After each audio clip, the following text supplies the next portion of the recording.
एक और रीजन मिल रहा है, थोड़ा उतार चढ़ाव और दिखाई दे सकता है। 4 स्टेट्स में इलेक्शन होने हैं। स्टॉक मार्केट के लिए इलेक्शंस भी बहुत बड़ा इवेंट होता है। अगर इंडिया की हम बात करें तो केरल, असम, पुडुचेरी, तमिलनाडु और वेस्ट बंगाल, ये 4 स्टेट्स हैं जहां पर इंपॉर्टेंट इलेक्शंस हैं। सर, एक तरफ ग्लोबल इकोनॉमी की वोलाटिलिटी और दूसरी तरफ इलेक्शंस का प्रेशर। गवर्नमेंट के ऊपर तो प्रेशर है ही, क्या मार्केट के ऊपर भी प्रेशर रहेगा? बहुत अच्छा सवाल है अर्निमा।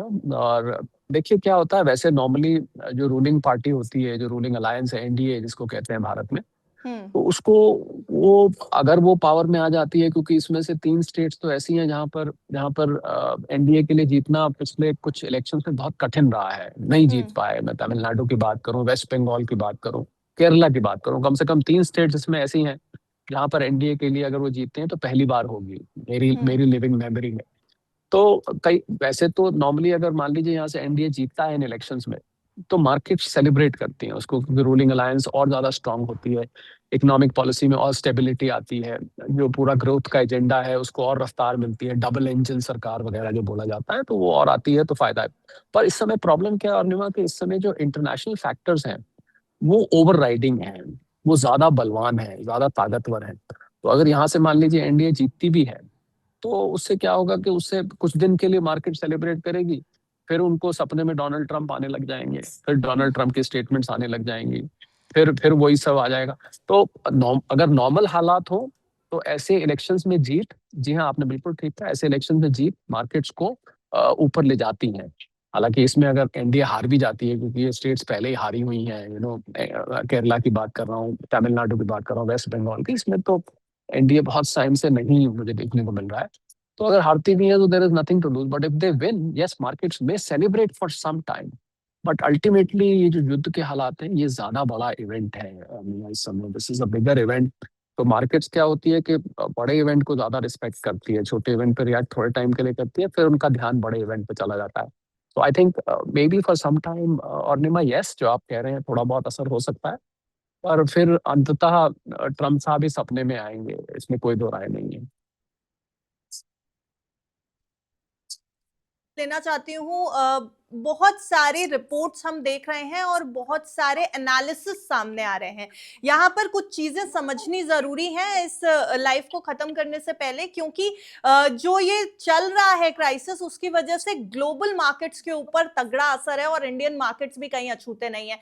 भारत में अगर हम आम आदमी के लिहाज से भी देखें सर, तो क्रूड का जो क्राइसिस है उसकी वजह से पेट्रोल डीजल को लेकर के अनसर्टेनिटी बनी हुई है।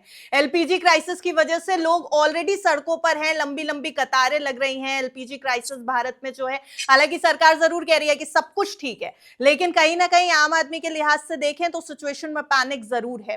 दो चीजें समझने की है कि पैनिक कितना बड़ा है भारत के लिहाज से, और उसके अलावा अगर हम ईरान के टर्म्स में देखें, दो पार्ट्स में इस क्वेश्चन के रखूंगी। एक तो भारत का, क्योंकि भारत के लिहाज से पैनिक बहुत ज्यादा क्रिएट हो चुका है आम इंसान की नजर में। दूसरी तरफ ईरान क्या सच में इस पूरे वॉर को कहीं ना कहीं क्रूड सुप्रीमेसी की तरफ लेकर के जा रहा है, डी डॉलराइजेशन की तरफ लेकर के जा रहा है, और डॉलर को कमजोर करने की जो स्ट्रैटेजी है वो यूएस इकोनॉमी के ऊपर भारी पड़ेगी, क्रूड के ऊपर जिसका कब्जा डोनाल्ड ट्रंप भी यही कह रहे हैं और ईरान भी यही स्ट्रैटेजाइज कर रहा है कि मैं क्रूड के ऊपर पूरा फ्लो ले लूं, हॉर्मोज के ऊपर पूरा अपना कब्जा कर लूं, उन्हीं देशों तक क्रूड जाए जो डॉलर को डी डॉलराइज करने में मदद करे। क्या ये पूरी स्ट्रैटेजी है और इंडिया के ऊपर कितना बड़ा इंपैक्ट? क्या सच में पैनिक सिचुएशन है? पहले मैं आपका पैनिक वाला क्वेश्चन ले लेता हूँ। देखिए जहां तक गैस की बात है, आपने वो जो क्यूज देखी है all that, I think government ने कई बार क्लैरिफाई किया है कि इतनी कोई शॉर्टेज है नहीं। कुछ लोगों ने ब्लैक मार्केटिंग करी, बड़ा अच्छा लोगों ने बिजनेस बना लिया। एक तो मुझे कहीं से पता लगा, वो लाल रंग का जो सिलेंडर वो खरीद के 14 किलो का 15 किलो का होता है, ब्लैक में लिया 2,000 रुपए में, और उसमें उसको 500 रुपए पर किलो गैस बना के वो पाइप लगा के छोटे छोटे सिलेंडर्स में बेची। तो I think that is more of black marketing and hoarding. उसमें मैं ज्यादा कमेंट नहीं करता, because that is an artificial crisis.